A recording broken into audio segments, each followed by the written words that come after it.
ঠিক কিছুক্ষণ আগেই যেটা বলেছে জামাতের আমির, বলেছেন রিটার্নিং কর্মকর্তাদের কিছু আসনের ফল ঝুলিয়ে রেখেছে বলে তিনি অভিযোগ করেছেন এবং কিছু আসনে ইঁদুর বেড়াল খেলা পড়ছে। এই বিষয়গুলো কিছু সুস্থ ধারার রাজনীতি পরিচয় বহন করে না। অসুস্থ ধারার পরিচয় বহন করে এবং আমাদের বিবেচনায় নিতে হবে এবং জাতিকে আমরা যতটুকু জানানো দরকার আমরা জানাবো। ভবিষ্যতে একই মন্দ কাজের চর্চা অথবা ধারাবাহিকতা না থাকে। যাই হোক, এটা হচ্ছে জামাতের আমিরের বক্তব্য, শেষ বক্তব্য উনি যেটা বলেছেন।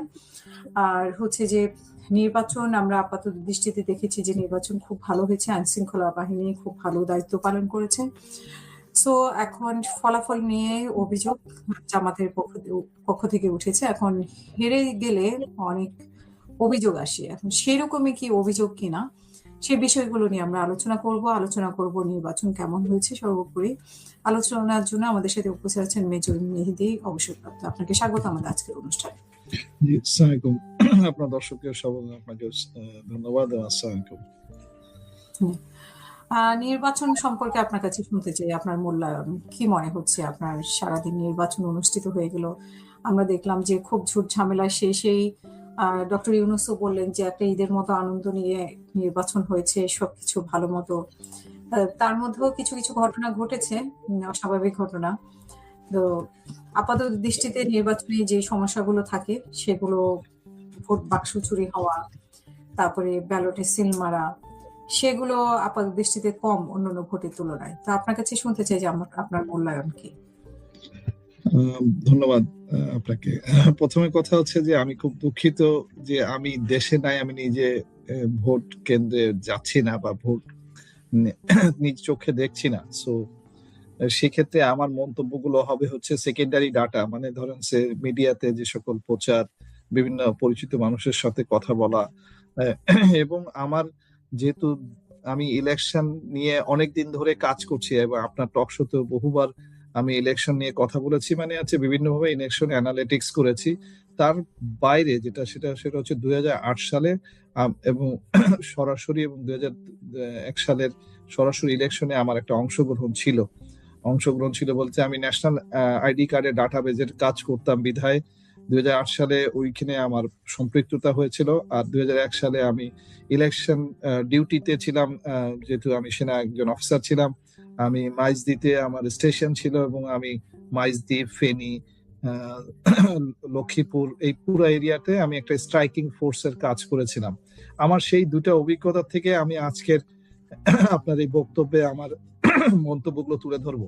আমি কোনো ফেক ডাটাকে বা ফেক রেসপন্সিবিলিটি ছাড়া আমি কোনো তথ্য তুলে ধরাটা পছন্দ করি না।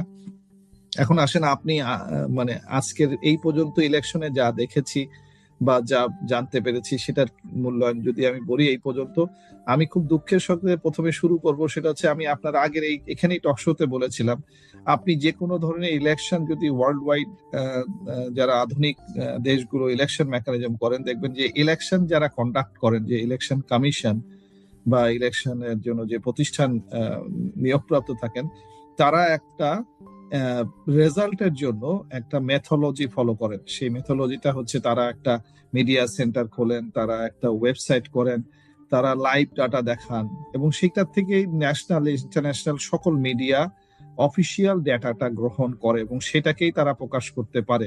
আপনি যে স্টেটমেন্টটা আপনি দিলেন যে বিএনপি আগিয়ে আছে, আমি এই স্টেটমেন্টকে সম্পূর্ণভাবে রিজেক্ট করতেছি। কারণ হচ্ছে এই কারণে আপনার এই স্টেটমেন্টের কোনো রেফারেন্স নাই। আপনি যদি আমাকে বলতে পারেন যে হ্যাঁ আপনি এই রেফারেন্স থেকে পেয়েছেন এবং এটা অথেন্টিক রেফারেন্স, আমি ডেফিনেটলি আপনার রেজাল্টকে নিব। কিন্তু আপনি যদি রেফারেন্স না দিতে পারেন, তাহলে আমি আপনার এই ডাটাটাকে ধরে নিব যে লোকে মুখে শোনা বা যে সকল বায়াস মিডিয়ার থেকে প্রকাশ হওয়া। কারণ যে কোনো রেফারেন্সে যদি বলে যে অমুক আসনে অমুক ব্যক্তি এত ভোটে এগিয়ে আছেন, তার মানে হচ্ছে সেই ভোটের কাউন্টিংটা হয়ে গেছে এবং সেখানকার প্রিজাইডিং অফিসার অলরেডি সেটা আপনাকে আমি আসলে এই কথার আগে আপনাকে একটা নাটক বলি, মানে এক্স্যাক্টলি কি ঘটে একটা বুথে বা একটা ভোট কেন্দ্রে। যেহেতু আমার অভিজ্ঞতা আছে, আমি সেখান থেকে বর্ণনা করি, তাহলে আপনার কাছে একটু ক্লিয়ার হবে কেন আমি আপনাকে এত স্ট্রংলি বলতেছি এই ডাটাটা নিয়ে আমাদের কনফিউশন ক্রিয়েট করাটা হতেই পারে। সেটা হচ্ছে যখন প্রথম সকালবেলায় ভোট কেন্দ্রে যিনি প্রেজাইডিং অফিসার থাকেন এবং যিনি ওইখানে ভোট কেন্দ্রের দায়িত্বে থাকেন, নর্মালি মানে একটা স্কুল ধরেন, স্কুলের শিক্ষকরা থাকেন, কিন্তু জেলার থেকে মানে ডিসি যিনি ইলেকশন কমিশনার ওই ডিস্ট্রিক্টের, তার আন্ডারে বিভিন্ন রকমের অফিসারদেরকে, বিশেষ করে গভর্নমেন্ট অফিসার নিয়োগ দিয়ে দেওয়া হয় ইলেকশন কমিশন হিসেবে যারা কাজ করবে। তো ঠিক সেরকম ওই একটা কেন্দ্রের জন্য যিনি ইলেকশন যে অফিসারকে নিয়োগ করা হয়, ওইটা ডিসি অফিস থেকে নিয়োগ করে দেন। উনি তার আগেই ওইখানে আসেন, এসে আগের দিনই হয়তো ওই টিচারদের সাথে এবং প্রত্যেকটা বুথ আলাদা নির্ধারণ করেন। ধরেন একটা বিল্ডিং এ 6টা রুম হবে, মহিলাদের জন্য 3টা, পুরুষদের জন্য 3টা, এই সকল কিছু কন্ডাক্ট তৈরি হয়। এবং এটা হওয়ার পরে কোন রুমে ভোট কেন্দ্র ব্যালট রাখা হবে, কোন রুমে ব্যালট কাস্টিং হওয়ার পরে রাখা হবে, কোথায় সিকিউরিটি গার্ড দাঁড়াবে, কোথায় কারা সিকিউরিটি দিবে, কোথা থেকে এই জিনিসগুলোকে কালেকশন করে পরবর্তীতে রেজাল্ট সহকারে মেইন যে ডিসির যে ইলেকশন কেন্দ্র থাকবে সেখানে নিয়ে যাওয়া হবে। এই টোটালটা একটা ব্রিফিং থাকে এবং এইটার সাথে সিকিউরিটি যারা থাকেন তাদের সাথেও সম্পৃক্ত করা হয়, তারাও জানেন যে কিভাবে করা হবে। কিন্তু যিনি ইলেকশন মেকানিজম মানে ইলেকশন কমিশন, যিনি ডিসি, উনি যখন ওই যে কর্তাকে নিয়োগ দেন ওখানে, তাদের হাতেই ক্ষমতা থাকে যে ইলেকশন ডিক্লারেশন, এই ডিক্লারেশনটা তারা ব্যতীত, এবং তারা কি করেন, মাইক টাঙান, প্রত্যেকটা কেন্দ্রে মাইক টাঙান। এবং এই মাইকটা টাঙানোর পরে তারা ওই ভেতরে বসে যখন কাউন্টিং হয়, যখন এজেন্টদের যারা প্রত্যেক প্রার্থীর এজেন্ট থাকে তারা ভেতরে, এখন ধরেন সকালবেলাটা কি ঘটে, আগের দিন রাত্রেবেলায় এই ভোট কেন্দ্রে সকল এই ভোটের কাগজপত্রগুলো চলে আসে, মানে হচ্ছে স্লিপ গুলো, ভোট যেটা দেওয়া হবে সেগুলো সব আসে। আসার পরে এটা একটা সিল রুমের তালা চাবি দেওয়া হয় এবং এই চাবিটার একটা ওই স্কুলের যিনি মানে যিনি প্রধান শিক্ষক বা এই যে যারা এটার সাথে নিয়োগে থাকেন শিক্ষক, তাদের সাথে একটা তালা চাবি এবং ওনার কাছে একটা চাবি থাকে, সিল করে দেওয়া হয়। এবং ওইটা পরের দিন সকালবেলা ভোটের আগে ওনারা নিজে উপস্থিত থেকে সিলটা খোলেন, পুলিশের বা আনসারে যারা থাকে তারা থাকে, তাদের উপস্থিতিতে সিলটা খোলার পরে এবং ওই এজেন্টরা তখন দাঁড়ায়, এজেন্টদের কাছ থেকে একটা সিল সাপুর মারে প্রত্যেক রুমে এজেন্ট গুলো দিয়ে দেওয়া হয়।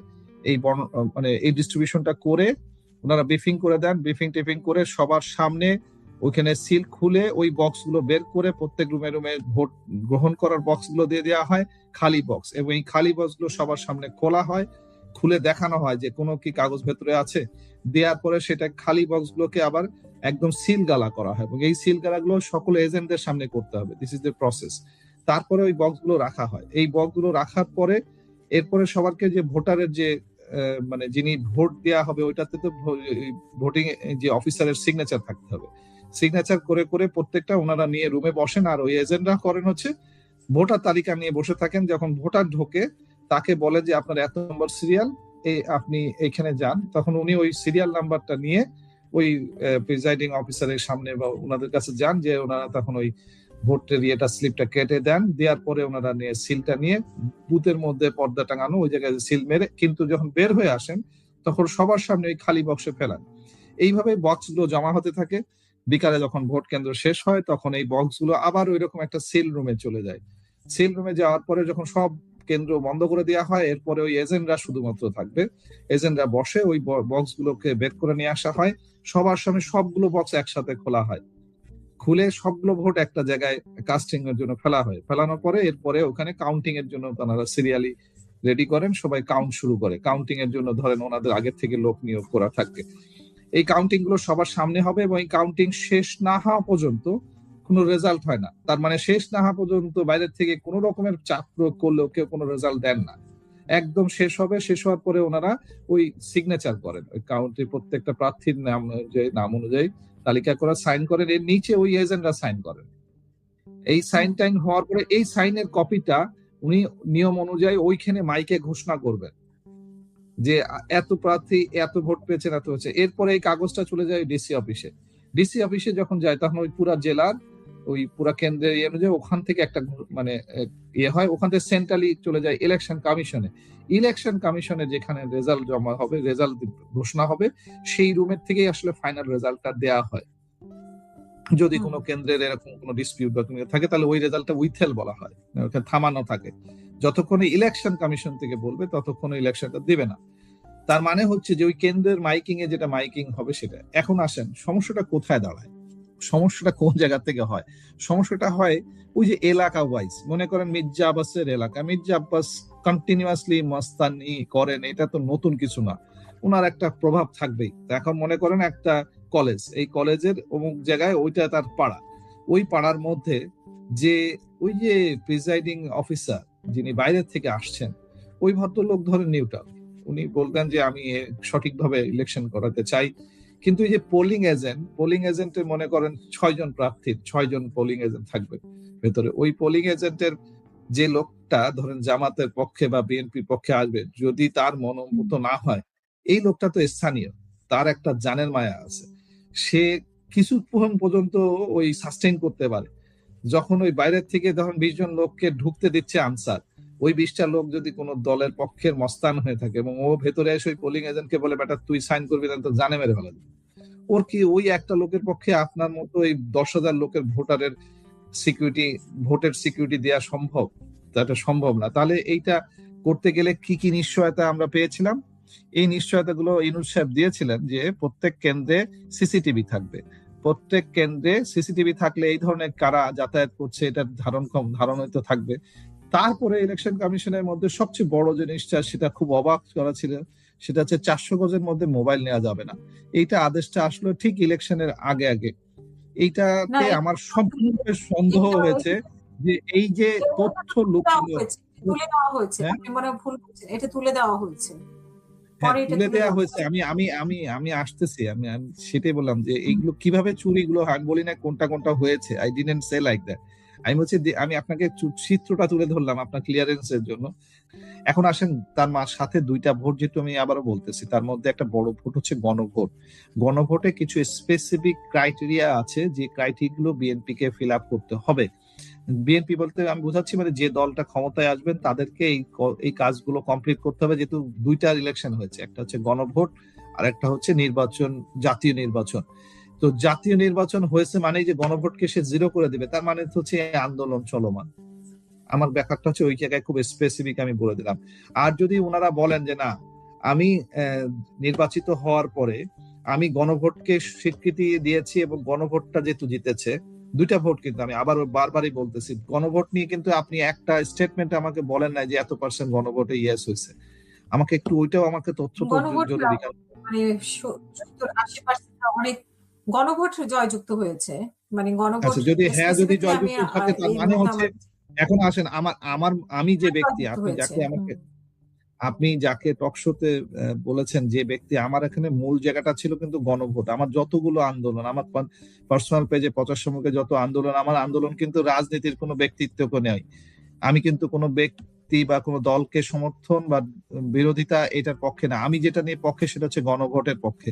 তো গণভোটটা যদি জয়যুক্ত হয় মানে আমি জয়যুক্ত হয়েছি, মানে আমার দল বা আমার মনোবৃত্তি কোনো জয়যুক্ত হয়েছে, মানে গণভোট জয়যুক্ত হয়েছে। এখন আসেন বিএনপির উপরে আমার গণভোট নিয়ে একটু হলেও শঙ্কা রয়ে গেছে। কেন শঙ্কা রয়ে গেছে? কারণ গণভোটের কয়েকটা ধারা আছে, যে ধারাতে বিএনপির যিনি মুখ্য নেতা উনি এফেক্টেড হবেন। যেমন একদম স্পেসিফিক্যালি যিনি দলীয় নেতা থাকবেন উনি সরকার প্রধান হতে পারবেন না। তো ওনাকে এখনই তাহলে দলীয় নেতার এইটাকে পদত্যাগ করতে হবে অথবা সরকার প্রধান থেকে পদত্যাগ করতে হবে, যে কোনো একটা জায়গায়। এই যে কনফ্লিক্টটা শুরু হয়ে যাবে একদম জিরো ডেটে, মানে আপনাকে এখনই এইটার মানে গণভোট হয়ে গেছে, গণভোটে জয়যুক্ত হয়েছে, মানে ওটাকে আপনাকে ইমপ্লিমেন্ট করতে হবে। আপনি কালকে থেকে যদি ওটা অস্বীকার করেন, ইট ব্রিংস অ্যানাদার ডিসস্যাটিসফ্যাকশনস, অ্যানাদার না, মানে আমাদের মতো ব্যক্তিদের পক্ষ থেকে আমরা এখনো ডিসস্যাটিসফাইড থেকে যাব যদি আপনি গণভোটকে জিতালেন কিন্তু মানলেন না বা করলেন না, ইমপ্লিমেন্ট করলেন না। 180 দিনের মধ্যে সংবিধান চেঞ্জ হতে হবে।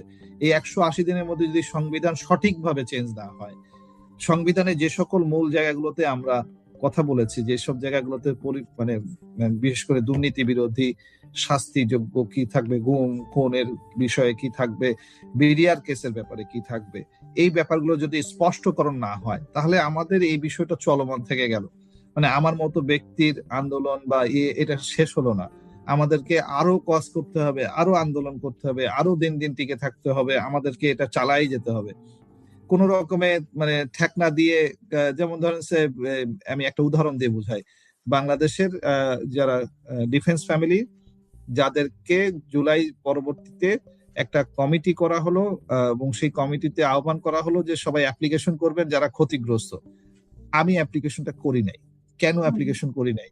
কারণ আমার কাছে মনে হয়েছে আমি যে কারণে ক্ষতিগ্রস্ত, যে বিষয়গুলো নিয়ে ক্ষতিগ্রস্ত, সেইটা যারা আমি যাদেরকে দায়ী করি তাদের কাছে আমি ক্ষতিপূরণ চাইতে যাব, এইটা একদম নিছক আমার কাছে মনে হয়েছে যে আমার নিজের সাথে নিজের গাদ্দারি। তো আমি এই কাজটা করি নাই।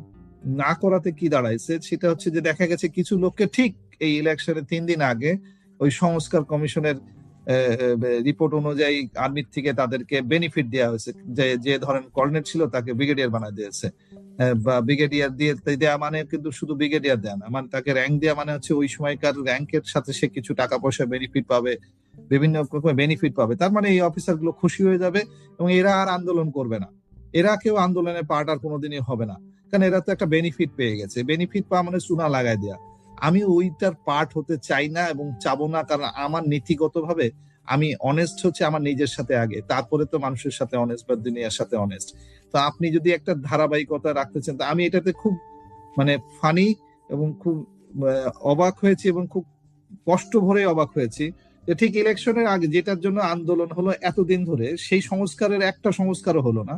সেখানে তো অনেকগুলো সংস্কারের পার্ট বলা ছিল, শুধু এই যে কিছু অফিসারকে বেনিফিট দিয়ে দেবে, এইটাই যদি বেনিফিট দেওয়ার জন্য কি আন্দোলন হয়েছিল? এই আন্দোলন হয়েছিল যে বাংলাদেশের আর্মির অফিসাররা ব্যবসা বাণিজ্য করতে পারবে না, এটাও তো ছিল একটা বড় পার্ট, যে বাংলাদেশের আর্মি অফিসারদেরকে ব্যবসা বাণিজ্যের পার্টে পাঠানো যাবে না। যেমন বিএমটিএফ, বিডিপি, সেনা কল্যাণ, এরা ব্যবসা করে। হ্যাঁ, সেনা কল্যাণ এরকম একটা সংস্থা ওয়ার্ল্ডের সকল মিলিটারি অর্গানাইজেশনে থাকে, কিন্তু সেখানে দেখা যায় যে তারা কি কি জিনিস ব্যবসা করে। তারা তো দেখেন ডিপিএম এ যে ওই মাটি ভরাট করার কাজ করবে না, ওয়েস্টার্ন ইঞ্জিনিয়ারকে বড়লোক বানাবে না, এরকম ধরনের দুর্নীতি তো করবে না। তারা করবে হচ্ছে যে ঠিক আছে যে সে বুট তৈরি হবে, বুট ইউনিফর্ম তৈরি হবে, তারা এই ব্যবসাগুলো করবে। That is the way of understanding in whole world. তাই হয় যে ডিফেন্সের যে সকল ম্যাটেরিয়ালস লাগে সেগুলো ডিফেন্সেরই ব্যাকগ্রাউন্ড যারা বেরোয় আসে তারা ওটাতে এক্সপার্ট থাকে, তারা যেমন আর্মস, অ্যামুনিশন, এগুলো ব্যবসার সাথে যে অংশটুকু সেটুকু। কিন্তু আমাদের দেশে কি হয়েছে, তেল, চিনি, পানি, সেটার ব্যবসাও হচ্ছে এরা করতেছে। এইটার সাথে ধরেন ওই যে টাইগার আইটির মতো লোককে ব্যবসা করে দিয়ে তাদেরকে হাজার হাজার কোটি টাকার দুর্নীতি করে দিয়ে, সেটার পার্ট যদি বিএমটিএফ হয়ে থাকে, আমি এটার বিপক্ষে। এই সংস্কারগুলো তো হলো না। তাহলে সংস্কার কি হলো যে কর্নেল হাসিন কর্নেল র্যাঙ্কের থেকে ব্রিগেডিয়ার র্যাঙ্কে চলে গেলেন। আহারে, মানে এই আনন্দ, এটা আমার কাছে ছ্যাঁচড়ামো মনে হয়। এটা এক ধরনের ছ্যাঁচড়া জাতি হিসেবে আমরা ওই কয়েকটা টাকা আর কয়েকটা নাম ডাকের জন্য যদি আমরা এগুলো করি, তাহলে এটা আমার দুর্ভাগ্য। আমরা জাতিগত হিসেবে ওই দুর্ভাগ্যই থেকে গেলাম। এই ইলেকশনেও যে আমাদের দুর্ভাগ্য চেঞ্জ হয়ে গেল তাও হয়তো হবে না, হতাশা হওয়ার কিছু নাই। আমার এই আন্দোলন চলতে থাকবে, পচাশমুখ থাকবে, আপনি থাকবেন, আমি কথা বলতে থাকবো, কোন দুর্নীতি দেখলে আলোচনা করব। আবার এই যে ধরেন এই গণভোট হয়েছে, সে এখন আমার দায়িত্ব পড়ে গেল যে গণভোট যেটা হয়েছে, গণভোটে হ্যাঁ জয়যুক্ত হয়েছে, এই হয়ের যে অ্যাকশন প্ল্যান, সেই অ্যাকশন প্ল্যান গুলো হচ্ছে কিনা সেটা নিয়ে কথা বলতে থাকবো। এটাই বাস্তবতা, এটাই মানুষের জীবন, এটাই মানুষ মানে জন্ম থেকে মৃত্যু পর্যন্ত আল্লাহ কোনো পারপাসফুলি কাউকে যদি কোনো দায়িত্ব দিয়ে থাকেন তাহলে সেই দায়িত্বটাকে করতেই থাকতে হয়। এখানে টায়ার্ড হওয়ার কোনো ইস্যুস নাই, দুঃখ করার কোনো জায়গা নাই। আমি তো জামাত করি না যে আমি জামাত আসে নাই বিলে যে আমি আজকে থেমে যাব, কান্না করবো, আমি তো সেটা করব না। আমি দেখতে চেয়েছিলাম যে হ্যাঁ, জামাত আসলে, জামাত যদি ধরেন সে আজকে যদি এমন হইতো যে 150টা জামাত 150টা বিএনপি এরকম যদি কন্টেস্টেড হয়ে যেত, তাহলে আমি আর একটু খুশি হইতাম। কারণটা কেন? কারণ হচ্ছে ব্যালেন্স অফ পাওয়ারটা থাকতো। বিএনপি ব্যালেন্স অফ পাওয়ার যে নাই, বিএনপি যে অঘটন করে, সেটার নমুনা তো আমি লাস্ট 2 বছরে চাঁদাবাজির থেকে দেখেছি।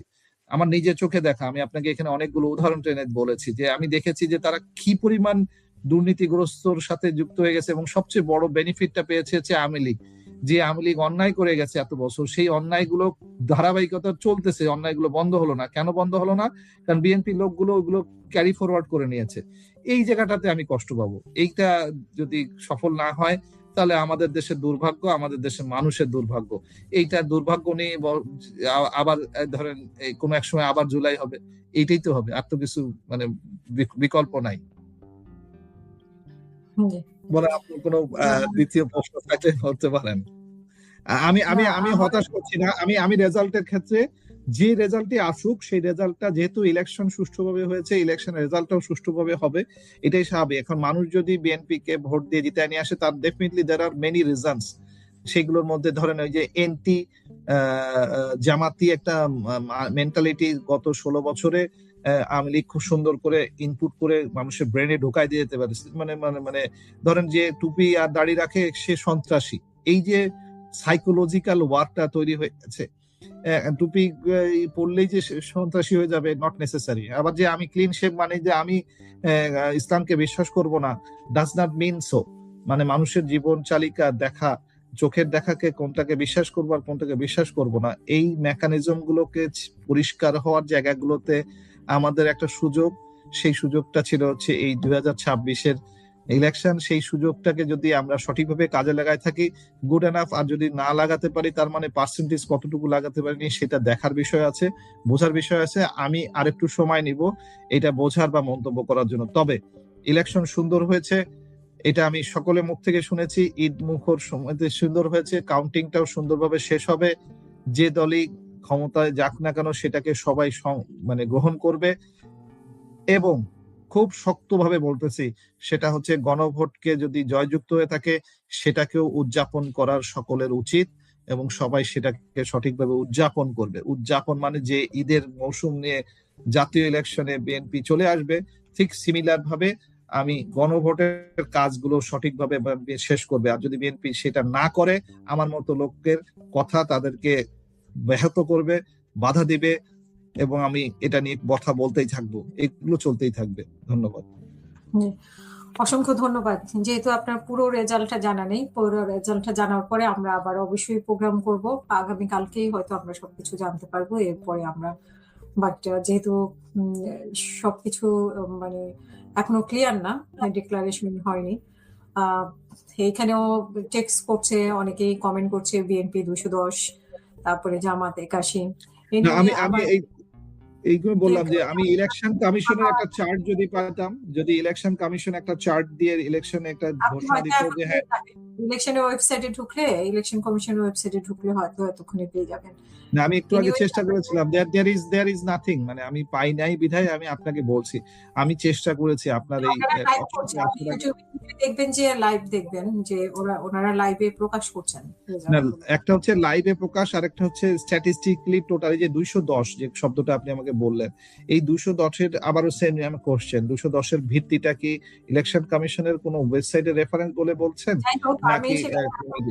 এটা কমেন্টের মাধ্যমে আসছে, সো উনিও তথ্য প্রমাণ দিয়ে দেয়নি, সো আমিও আপনাকে তথ্য প্রমাণ দিতে পারতেছি না। আমি আমার দর্শক যেহেতু প্রশ্ন লিখছেন,